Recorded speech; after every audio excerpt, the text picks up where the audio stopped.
You're going to want to listen closely about how entrepreneurs answer the call.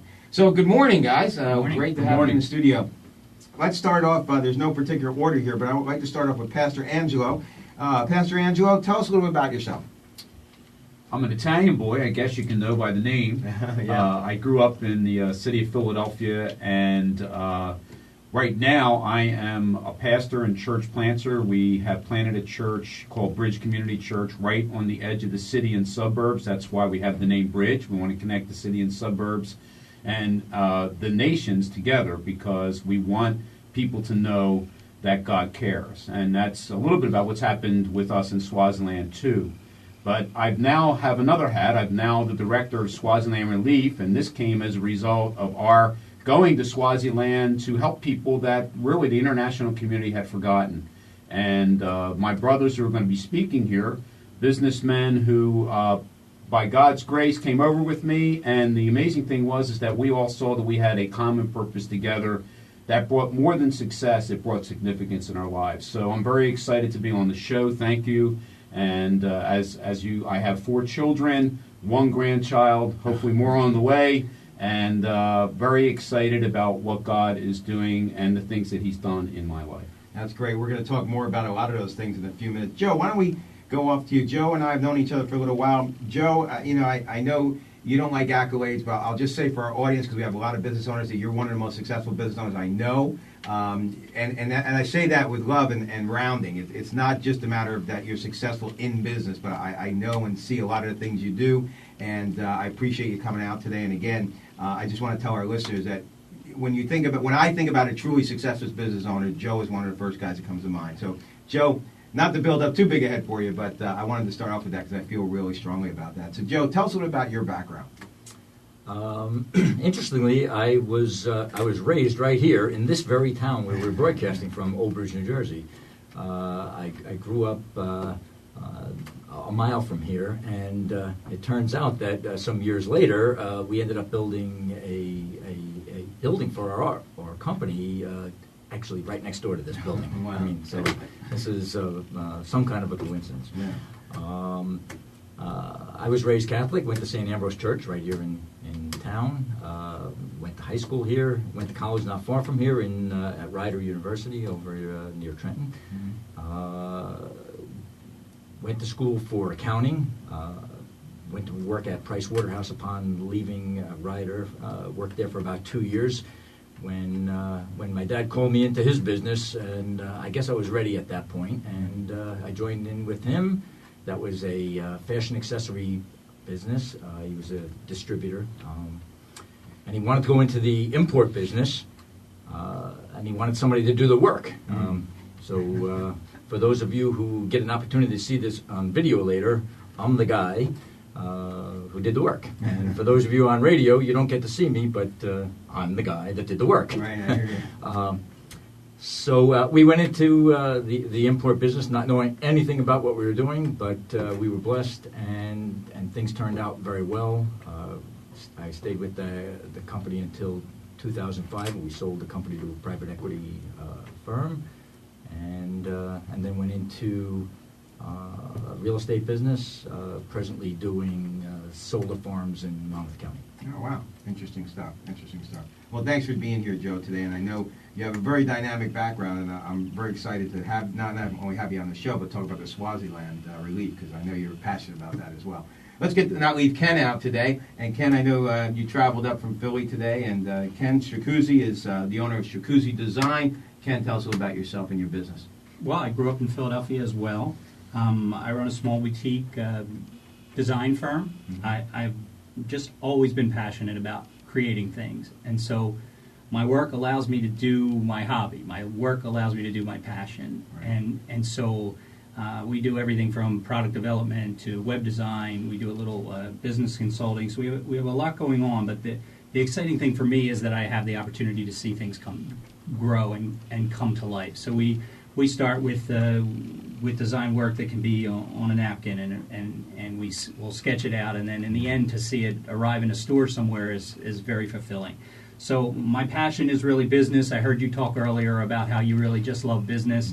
It just juices me. It excites me, the whole process of business and how it works and why it works. So that's the fun part of my work. I married my high school sweetheart. I met her in English class when I was 16 years old. Oh, wow. She was the only girl in the school who wore a dress. Everyone else was changing over to what we called blue jeans at that point.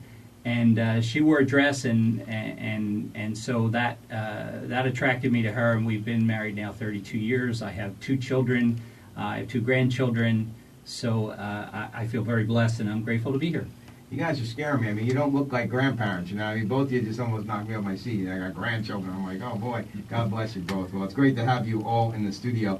And I'll tell you, some of the greatest business ideas come off of a napkin, right, Joe? I mean, My father loved napkins and the back of matchbooks. Yeah, in the day when matchbooks were big, right? The back of matchbooks. You just never, you guys are Italian, so you don't write it inside the matchbook, right? That's exactly We right. won't go there today.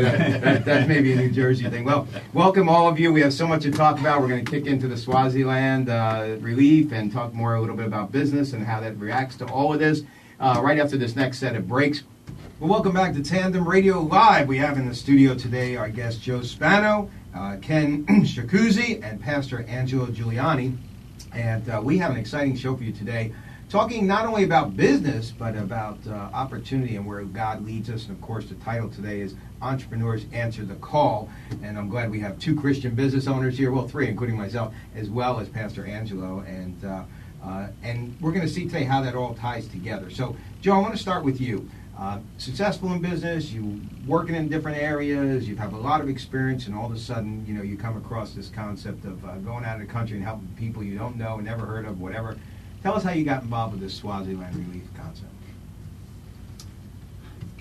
My friend Ken, who's here with us today, had come to me at one point in about 4 years ago and said that they were sending a container of clothing and medical supplies and whatnot over to Swaziland, and maybe I had something to contribute there, and then they needed some help with, you know, logistics on that, and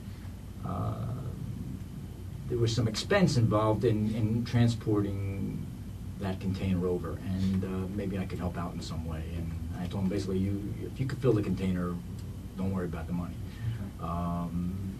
And then subsequent to that, several months later, I was paid back very generously when Ken invited me to join him and Pastor Angelo here on a trip to Swaziland. And I really knew nothing about the place and didn't even study up on it before I went. I just saw, well, there's an opportunity to get out of the country, it's a little bit of an adventure, and I'm going to have a good time. There you go. So this is all Ken's fault. We're here today, right? Yeah, it is actually. Ken, you owe me again. Now, Ken, what motivated you to move and ask Joe? Obviously, you were involved. How did you? Let's back up a little. Let's start with how you got involved with Swaziland, and then we'll make the connection. I met Pastor Angelo some years ago, and so we've been friends as well as I've attended his church for many years. He started to tell the story of Africa as a whole, South Africa, after many trips there, and then he brought the discussion about Swaziland. He began to talk about his experiences there, what the needs were there. Glenn, it's a really easy call because the needs are so apparent that it's not much of a decision. I heard the story. It was a real easy thing for me to say, we should go. There's a real temptation to look at it so big that you feel like, well, what really can I do? Right. It's the other side of the world. The problems are really deep and long-standing.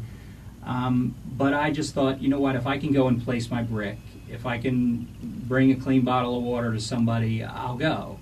And that's really what got me to Swaziland was Angelo telling the story and me thinking, well, I'll go and do a little bit. And once I met the people of Swazi, then I was bitten. Right. Well, that's amazing. You know, I want to make a quick point here, and then we go back to this. That, you know, business owners, you're listening, people who are listening, it's so important to realize that, I like what you said, you're going to put your brick down, and there's something deep here today, and I want to make sure that people understand that, and when they're listening today, that there's much more to this than, you know, you may be listening superficially and saying, you know, all right, let's hear the nuggets about business, but I got to tell you, there's something deep here for business owners, and I know the Lord's going to deliver it in this show. So